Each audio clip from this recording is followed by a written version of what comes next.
Welcome. चलिए आज हम लोग बायोलॉजी के महत्वपूर्ण प्रश्न करेंगे, क्लास 10th वाले जनन चैप्टर से यह प्रश्न है। आप सभी अच्छे से देखिएगा, अगर समझ में आए तो इस प्रश्नों को आप अच्छे से समझने का प्रयास करिएगा, ठीक है। अगर आप चैप्टर नहीं पढ़े तब भी आपसे बनेगा, लेकिन कोशिश करिए अगर चैप्टर पहले पढ़ चुके हैं तो बनेगा। हमने अभी नहीं पढ़ाया, आप पढ़ाएंगे उसके बाद करवाएंगे। फिलहाल हमको ये ऑब्जेक्टिव करवाना था, इसलिए हम इसको करवा रहे हैं अभी, ठीक है। देखिए मानव में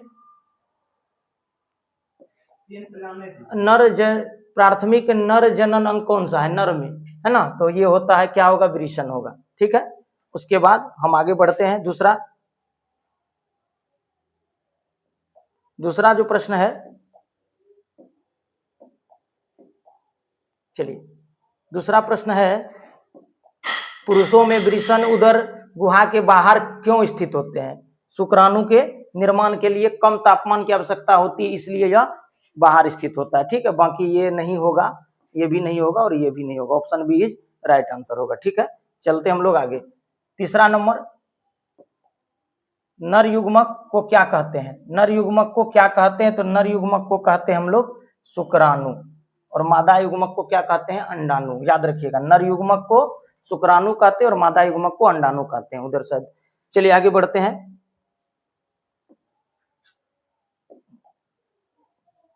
मानव मादा में प्राथमिक जनन अंग कौन सा है? तो देखिए, गर्भाशय में शिशु का विकास होता है, फेलोपियन ट्यूब नहीं तो अंडाशय होगा, ओवियरी, जिससे अंडाणु निकलता है, ठीक है। चलिए आगे हम बढ़ते हैं। अगला प्रश्न लेते हैं, मादा युग्मक। मादा युग्मक को क्या कहते हैं? आप सभी को पता है, अभी तुरंत बताए थे। मादा युग्मक को हम लोग कहते हैं ओवा या एग कहते हैं, ओवम यानी अंडाणु कहते हैं, ठीक। मानव में निषेचन की क्रिया कहाँ संपन्न होती है? आप सभी को पता होगा, निषेचन की क्रिया जो होती है वह कहाँ होती है? वो होती है फेलोपियन ट्यूब में। तो फेलोपियन ट्यूब को कहते हैं यहाँ पे ओविडक्ट भी बोला जाता है अंग्रेजी में इसको, ठीक है। डिम्ब वाहिनी भी बोलते हैं हिंदी में, फेलोपियन नलिका। आगे बढ़ते हम लोग। अगला प्रश्न, हाँ, निषेचन के फलस्वरूप बनने वाली पहली एकल कोशिका क्या कहलाती है?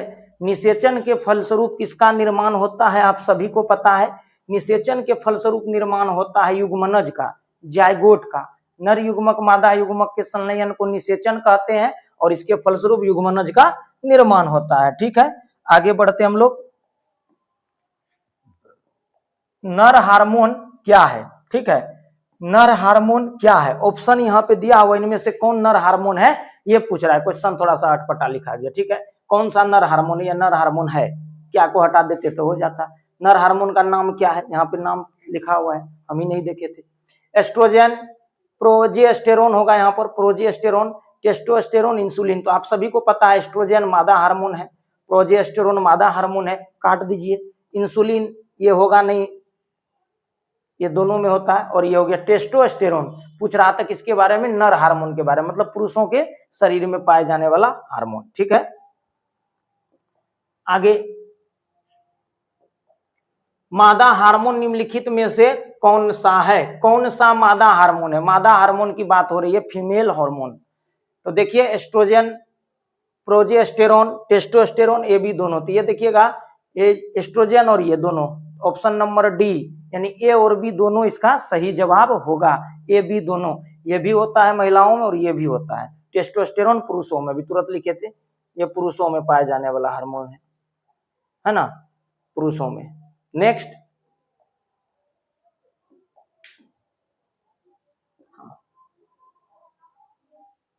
यौवनारंभ प्यूबर्टी की आयु बालकों में सामान्यतः कितनी होती है? आप सभी को पता है 12 से 14 वर्ष, ठीक है, प्यूबर्टी एज बोलते हैं इसको।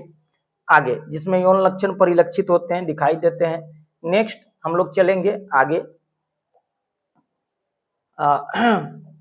लड़कियों में यौवनारंभ का पहला संकेत क्या है? देखिए वो यहाँ पर ऑप्शन आपको देख लेना है।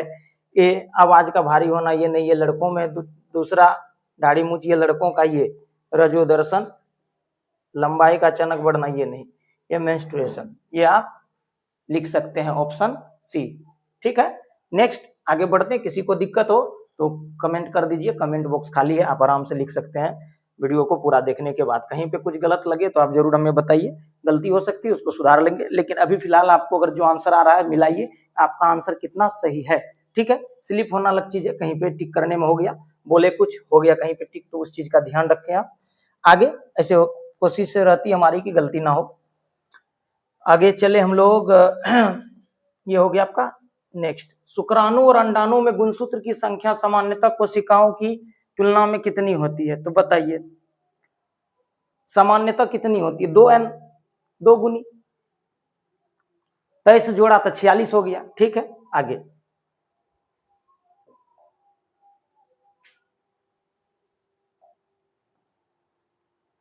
गर्भाशय में भ्रूण को मां के रक्त से पोषण किस संचरण द्वारा मिलता है? तो इसका नाम होता है भाई प्लेजेंटा, इसी से पोषण मिलता है। ठीक है, option B is right answer. आगे बढ़े, मानव में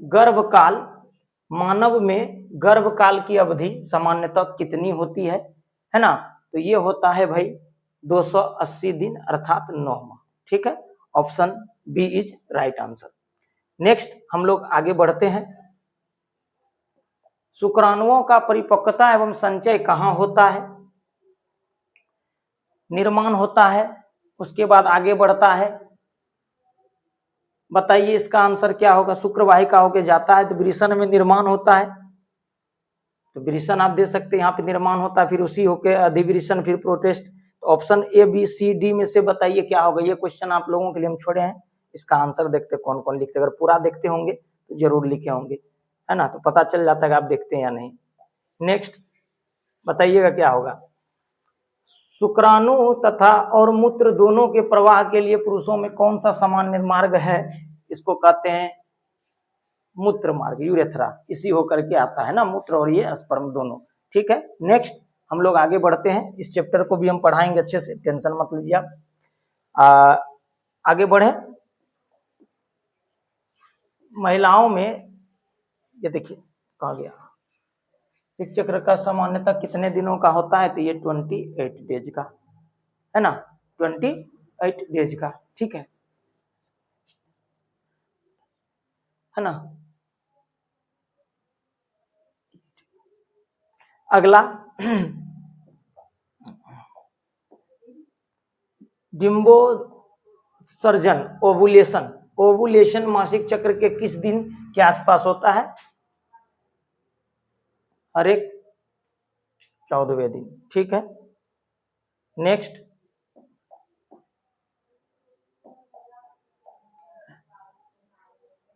महिलाओं में रजोनिवृत्ति की आयु क्या होती है? महिलाओं में रजोनिवृत्ति की आयु सामान्यतः क्या होती है? रजोनिवृत्ति का मतलब है मेनोपोज, और इसकी जो आयु होती है वो होती है 45 से 50 वर्ष। 45 से 50 वर्ष, ऑप्शन आप देख लीजिए, सी नंबर सही होगा। ठीक है, चलिए ये सब चीजें आपको पता होनी चाहिए। नेक्स्ट, यदि अंडाणु का निषेचन ना हो तो यह कितने दिनों तक जीवित रहता है? 1 सप्ताह, 2-4 दिन, है ना। निषेचन ना होने पर तो ये कितने दिनों तक जीवित रहता है, ये बताइए। हाँ ठीक है, ऑप्शन इसका होगा 1 दिन, 1 सप्ताह,